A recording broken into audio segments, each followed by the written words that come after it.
Assalamualaikum warahmatullahi wabarakatuh. Anak-anak, hari ini kita akan membahas materi berikutnya, yaitu sintaksis. Apa itu sintaksis akan kita bahas bersama. Ya, kalau kalian nanti kuliah di jurusan bahasa, kalian akan tahu sintaksis itu adalah bagian dari ilmu bahasa selain fonologi, morfologi, semantik. Ya, kita cukup mempelajari hari ini, kali ini adalah sintaksis. Apakah sintaksis itu? Sintaksis adalah ilmu yang mempelajari seluk-beluk fonim, suku kata, frasa, klausa, kalimat, paragraf, dan wacana. Ya, kita lihat penjabarannya. Kamu lihat paling atas itu adalah huruf atau fonim. Nanti gabungan dari huruf akan menjadi suku kata, gabungan suku kata menjadi kata, gabungan kata menjadi frasa, gabungan dari frasa menjadi klausa, kemudian gabungan klausa menjadi kalimat, gabungan kalimat menjadi paragraf, kemudian menjadi wacana. Itu yang akan kita pelajari. Kita nanti fokusnya pada frasa, klausa, dan kalimat. Kita jabarkan satu persatu, yaitu huruf atau fonim. Merupakan satuan terkecil berupa bentuk atau lambang dari suatu sistem tulisan. Ya, huruf itu ada huruf konsonan, ada huruf vokal. Huruf vokal itu untuk menghidupkan biar kamu bisa membaca. Tanpa vokal susah untuk dibaca. Itu ya, vokal ada 5. Setelah huruf, gabungan dari huruf akan menjadi suku kata. Ya, gabungan huruf mestinya huruf konsonan dan huruf vokal. Misalkan kata wanita dari wa, ni, ta menjadi wanita. Nah, itu suku kata. Kalau mau dijabarkan pakai tanda hubung seperti itu ya. Berikutnya, gabungan dari suku kata maka dia akan menjadi sebuah kata. Kata adalah sebuah unsur bahasa yang susunannya terdiri dari kumpulan huruf yang memiliki sebuah arti. Ya, jadi kalau kata itu sudah ada artinya. Ya, dia berfungsi membentuk kalimat, frasa maupun klausa. Itu kata. Ini contohnya, ya. Nanti ada kata benda, kata sifat. Ilmu adalah buruan. Ilmu itu kata benda, buruan. Dari kata buru, kata kerja mendapat an, maka menjadi kata benda. Itu ada berapa kata bisa dihitung. Ilmu adalah buruan dan tulisan adalah ikatannya. 7 satu kalimat itu. Gitu ya. Berikutnya, frasa. Ini yang akan kita bahas lebih mendalam pada kesempatan hari ini. Frasa adalah gabungan dua kata atau lebih yang menduduki satu fungsi dalam kalimat. Nah, fungsi dalam kalimat itu ada 4 sebagai fungsi subjek, predikat, objek, keterangan. Nah, itu ya, nanti menduduki salah satu itu. Ya, gabungan katanya menduduki salah satu itu. Saya contohkan sebuah kalimat. Ya, kamu lihat backgroundnya itu waktu bulan bahasa ya, masih ingat nggak?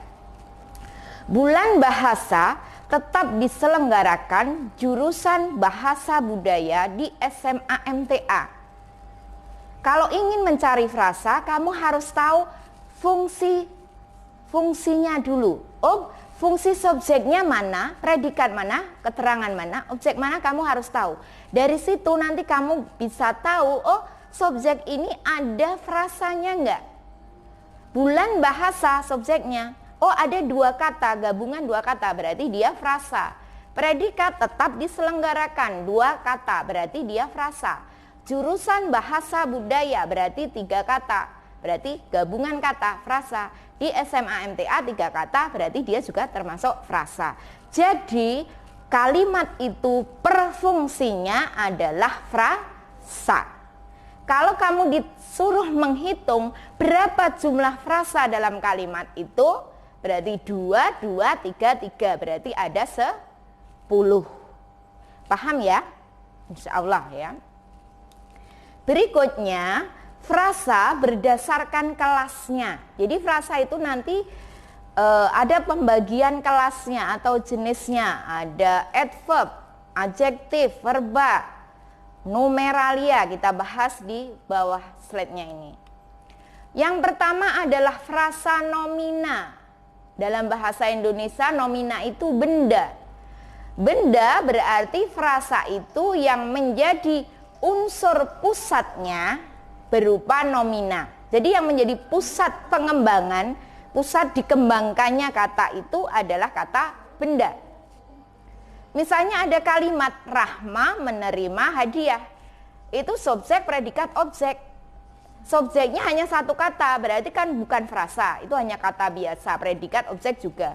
Setelah kita buat menjadi frasa, maka Rahma sahabatku, subjek, baru menerima predikat hadiah buku, objek.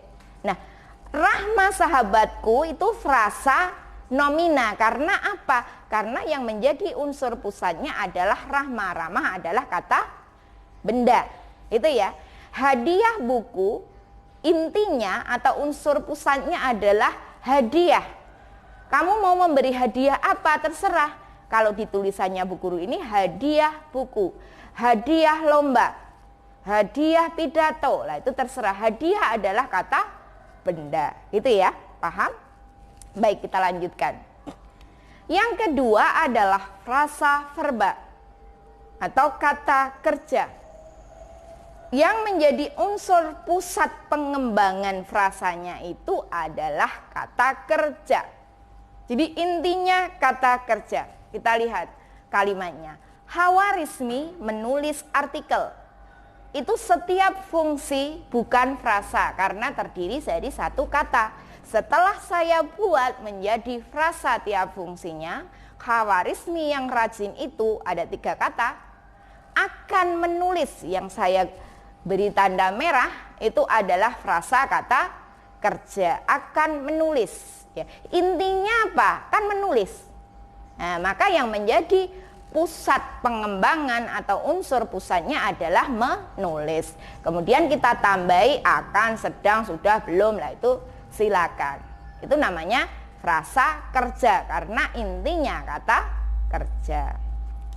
Yang ketiga, frasa adjektiva atau frasa sifat. Berarti intinya, pusatnya adalah kata sifat. Komik, menarik. Ya, subjek, predikat. Komik yang dilombakan, saya kembangkan menjadi frasa sangat menarik. Tadi menarik adalah kata sifat, saya tambahi satu kata menjadi frasa. Intinya sangat menarik itu adalah menarik. Menarik adalah kata sifat, maka disebut frasa adjektiva. Gitu ya. Berikutnya yang keempat, frasa adverbia atau keterangan. Merupakan frasa yang distribusinya atau pengembangannya itu sama dengan kata keterangan. Biruni belajar hingga malam. Ya. Hingga malam adalah keterangan. Ya. Maka intinya ya, hingga malam. Malamnya. Ya. Maka yang di situ adalah keterangan. Maka namanya frase adverbia. Berikutnya yang kelima adalah frase numeralia, frasa bilangan. Frasa yang unsur pusatnya intinya itu berupa kata bilangan. Seperti sebuah, ya, satuan mata uang, ekor, ya, seperti itu. 3 orang tentara, intinya kan 3. Mau 3 orang, mau 3 buku, 3 sekolah, 3 siswa, itu kan hanya pengembangannya. Intinya kan 3. Menghampiri ke tempat bencana itu. Ya, maka pusatnya adalah 3 itu, bilangan. Sebuah buku, bukan buku sebuah ya, intinya sebuah. Sebuah buku, sebuah kursi, sebuah bolpen. Nah, itu terserah mau diberi keterangan buku, bolpen, itu terserah. Yang penting intinya adalah kata bilangan atau numeralia, yaitu sebuah. Begitu ya. Jadi itu menurut kelasnya. Yang keenam, frasa preposisional atau frasa depan. Frasa yang ditandai dengan adanya preposisi atau kata depan. Kata depan yang kamu ketahui apa selain kata kepada, di, ke, dari, oleh, terhadap, ya, itu adalah kata depan. Maka kalau kamu melihat kalimat dengan kata depan, berarti dia adalah frasa preposisional atau frasa kata depan, gitu ya. Nah, nanti biasanya kalau frasa kata depan dan frasa keterangan tadi dalam kalimat fungsinya sebagai keterangan. Berikutnya, kalau tadi frasa menurut kelasnya, sekarang frasa berdasarkan unsur pembentuknya. Ada dua, frasa endosentris dan eksosentris, ya. Frasa endosentris adalah gabungan dua kata yang salah satunya berfungsi sebagai unsur menerangkan dan satunya diterangkan. Berarti MD, menerangkan, diterangkan. Ya, frasa endosentris itu ada tiga. Ya, MD ada tiga. Endosentris atributif. Ya, diterangkan menerangkan atau menerangkan diterangkan. Ya, itu namanya endosentris atributif. Misalnya novel sejarah. Ya. Novel itu diterangkan atau kalau dalam jenis tadi intinya gitu loh ya. Ya. D itu intinya, M itu atributnya, menerangkannya, kan gitu ya. Yang dikembangkannya. Jadi novel itu diterangkan, sejarah menerangkan, itu DM. Sedangkan kalau sedang dibaca, intinya kan dibaca. Dibaca itu kan tadi D toh posisinya, diterangkan, maka yang sedang itu adalah menerangkan. Jadi MD atau DM itu adalah endosentris atributif, ya. Yang berikutnya frasa endosentris apositif. Frasa yang unsur DM-nya bisa dipisah dengan tanda koma. Ya. Jadi frasanya itu nanti bisa dipisahkan dengan tanda koma dari kata sebelumnya. Misalkan Solo, kota budaya, frasanya kota budaya itu. Jadi di koma dijelaskan lagi. Ya, jadi frasanya itu ya dipisah dengan tanda koma, dijelaskan lagi. Ya. Solo kota budaya, SMA MTA, sekolahku. Lah di tanda koma 2 itu fungsi dalam kalimat dia sebagai subjek. Jadi satu-satunya subjek yang bisa dikoma adalah subjek apositif. Kalau kamu membuat kalimat, subjek itu tidak boleh diberi tanda koma kecuali kalau subjeknya itu berupa frasa endosentris apositif. Solo, kota budaya, banyak kulinernya, itu predikatnya. Gitu ya. Berikutnya yang ketiga frasa endosentris koordinatif. Itu nanti ditambahin sendiri, koordinatif, endosentris koordinatif. Frasa yang terdiri atas gabungan dua yang sama berkedudukan sebagai D. Jadi dua-duanya itu sama-sama diterangkan. Ya. Jadi gabungan dua itu posisinya sama. Ayah, ibu, itu kan ayah dan ibu. Adil, makmur, tua, muda. Nah, itu koordinatif. Hanya kata dan terkadang dihilangkan. Mau ditulis juga tidak apa-apa. Itu ya, itu koordinatif, sejajar. Gitu ya. Kemudian tadi frasa endosentris ada 3, sekarang ke frasa eksosentris atau esosentrik. Kalau pakai S itu berarti bersifat ya. Frasa yang tidak mempunyai D, dua-duanya berfungsi M, dua-duanya menerangkan. Ya. Biasanya contohnya itu yang diikuti kata depan dan kata sambung kalau dalam kalimat menduduki keterangan. Di kota dimulai dengan kata di, itu kata depan, berarti dia masuk eksosentrik. Sejak kecil itu kata sambung sejak, maka dia masuk eksosentrik. Karena apa? Di dan kota Solo, sejak dan kecil itu adalah menduduki fungsi M. Ya, tidak ada D-nya. Itu eksosentrik. Jadi semua frasa yang dimulai dengan kata depan dan kata sambung masuk eksosentrik. Nanti lainnya masuk endosentrik. Gitu ya. Bisa dipahami? Belum dipahami nanti bisa diulang lagi sendiri.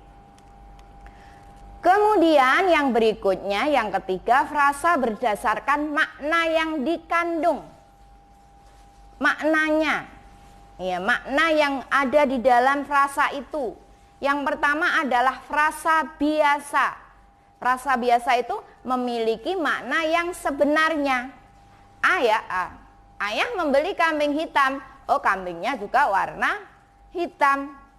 Meja hijau itu milik ayah. Mejanya warnanya hijau, bukan hitam. Nah, itu frasa biasa. Sedangkan frasa idiomatik adalah frasa yang menimbulkan makna baru atau bukan makna sebenarnya, konotasi. Contoh kalimatnya, dia dijadikan kambing hitam. Ya, kambing hitam makna konotasi yang artinya dijadikan sebagai sumber permasalahan, padahal dia sendiri tidak melakukan mungkin ya. Dito dimejahidaukan oleh temannya sendiri, berarti dia dituntut ya, ke pengadilan. Itu menurut makna yang dikandung. Ada denotasi, ada konotasi. Begitu ya mengenai frasa. Mungkin kalau ada pertanyaan nanti bisa ditanyakan. Ya. Kita lihat, kita akhiri dengan kontes Imam Syafi'i, bila kau tak tahan lelahnya belajar, maka kau harus siap menanggung perihnya kebodohan.